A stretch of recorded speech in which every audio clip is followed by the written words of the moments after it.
សួស្តីអ្នកនរគ្នាចឹងថ្ងៃនេះយើងតមេរៀនរបស់យើងតាក់ទងទៅនឹងសរីរាង្គវិញ្ញាណចឹងចំណុចសំខាន់របស់យើងថ្ងៃនេះគឺតើក្របភ្នែករបស់មនុស្សមានភ្នាសប៉ុន្មានស្រទាប់អ្វីខ្លះClaritic មានលក្ខណៈម៉េចហើយមានតួនាទីអី Choroid ជាអ្វី Choroid មានលក្ខណៈហើយនឹងតួនាទីអីចឹងគ្រូចង់បញ្ជាក់នៅក្នុងចំណុចហ្នឹងពីច្រើនកាលណាយើងរៀនពីសរីរាង្គវិញ្ញាណគេគ្រាន់សួរយើងថាតើឬក៏គោលបំណងរបស់យើងគឺគ្រាន់ឲ្យចង់ដឹងថាវាមានលក្ខណៈម៉េចហើយមានតួនាទីអីអូខេតោះយើងទៅទាំងអស់គ្នាអញ្ចឹងតាក់ទងទៅនឹងស្រទាប់របស់ភ្នែកឬក៏ភ្នែករបស់មនុស្សមានភ្នាសប្រមាណស្រទាប់គឺមាន3ស្រទាប់ទី1គឺ Sclerotic ជាស្រទាប់ក្រៅបង្អស់ Choroid ជាស្រទាប់កណ្ដាលរបស់ភ្នែកហើយនឹង Retin គឺជាស្រទាប់ក្នុងបង្អស់របស់ភ្នែកអញ្ចឹងសួរថា Sclerotic នៅណា Choroid នៅណាយើងមើលមិនអូខេនេះ Sclerotic ណាជាស្រទាប់ក្រៅអាពណ៌សដែលព័ទ្ធជុំវិញហ្នឹងគ្រូបានគូហ្នឹងអាហ្នឹងគឺជាស្រទាប់Sclerotic ហើយណាអូខេស្រទាប់ក្រៅបង្អស់ប៉ុន្តែបើយើងមើលខាងមុខហ្នឹងរាងកោងភ្នែកយើងមិនមូលទេណាគឺវាមានលក្ខណៈកោងពីខាងមុខអញ្ចឹងអាស្រទាប់ខាងមុខដែលរាងកោងហ្នឹងយើងឲ្យឈ្មោះថាគឺជា Sclerotic ប៉ុន្តែកោងពីខាងមុខប៉ោងហ្នឹងឈ្មោះរបស់វាគេហៅ Cornea អញ្ចឹង Cornea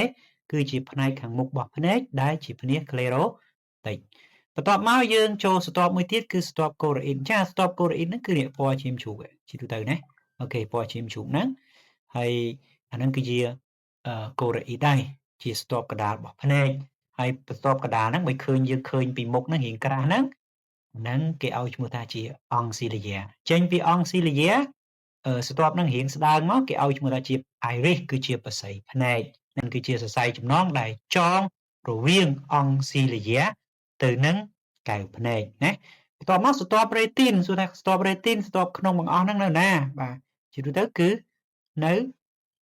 ខាងក្រោយគេណាខាងក្រោយគេពណ៌រាងលឿងហ្នឹងគេគូរាងពណ៌លឿងហ្នឹងអាហ្នឹងគឺជាស្រទាប់Retin ហើយអញ្ចឹងជាស្រទាប់ក្នុងបង្អស់របស់ភ្នែកអូខេតោះយើងទៅមួយទាំងអស់គ្នាអញ្ចឹង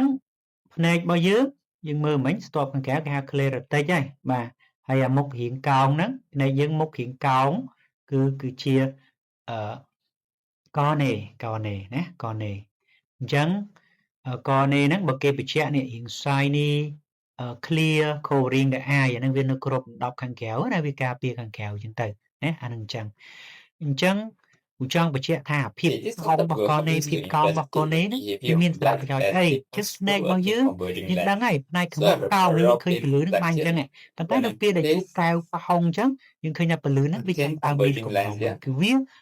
កាំរស្មីពន្លឺណាពុទ្ធរកាំរស្មីពន្លឺឲ្យរួមជាមួយគ្នានៅលើ Retin ប៉ុន្តែទៅទៀតបើអ្នកនរគ្នាឃើញឡងទីមួយទៀតគឺកែវផតមិនឡងទីបង្រួមទេគឺអានឹងវាបរិបពេញកែវផតបរិបតំណពន្លឺហ្នឹងវាចាប់ផ្ដើមបែកឃើញទេចឹងណា the ray will diverge outwards. And ជា if you ទៀតត retrace ទៅ back នឹងចំណុច the អញ្ចឹង ray, បន្តទៀតតទៅនឹង Sclerotic គឺជាស្រទាប់ក្រៅបង្អស់របស់ភ្នែកវាខ្សក្រាស់រឹងហើយស្វិតអានឹងលក្ខណៈរបស់វាណាផ្ដល់រូបរាងឲ្យក្របភ្នែកនីតិរបស់វាទី1ហើយភាសាវានៅក្រៅអញ្ចឹងវាផ្ដល់រូបរាងឲ្យវាការពារផ្នែកខាងក្នុងរបស់ភ្នែករបស់យើងអញ្ចឹងអានឹងគឺជាស្រទាប់ Sclerotic ដែលអ្នកនរគ្នាចេះនឹងទី1ជាស្រទាប់ក្រៅ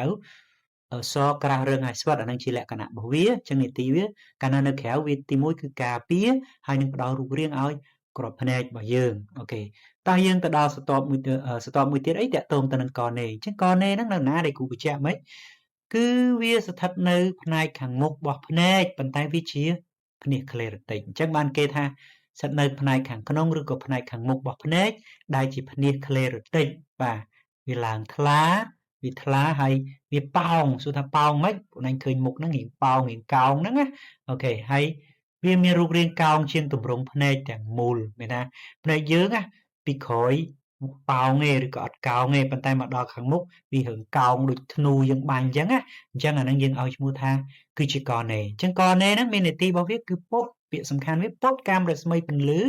យរួមជាមួយគ្នានៅលើ Retin មានថាពន្លឺ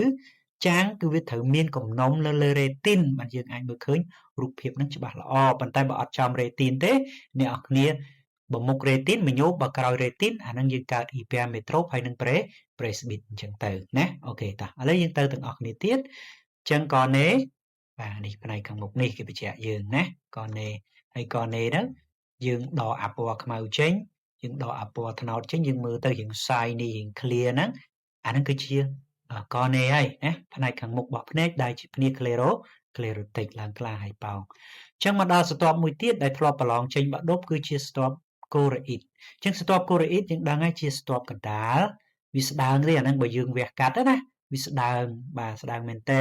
ពណ៌ត្នោតហ្នឹងសួរថាគ្រូខ្ញុំរៀងឃើញឈាមជ្រូកបើយើងវះភ្នែកគោអីរៀងត្នោតរៀងកម្ៅចង់ខ្មៅអូខេ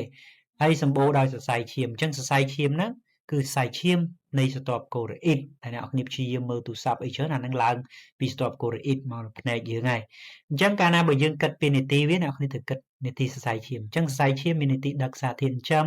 ដឹកអុកស៊ីហ្សែនទៅចិញ្ចឹមស្រទាប់ retin ហើយរក្សាសីតុណ្ហភាពនៅក្នុងភ្នែកព្រោះដឹកឈាមដឹកចេញចូលអានឹងតម្រូវសីតុណ្ហភាពក្នុងភ្នែកអាជាតិពណ៌ត្នោតបាទនីតិវាគឺការពារការជះត្រឡប់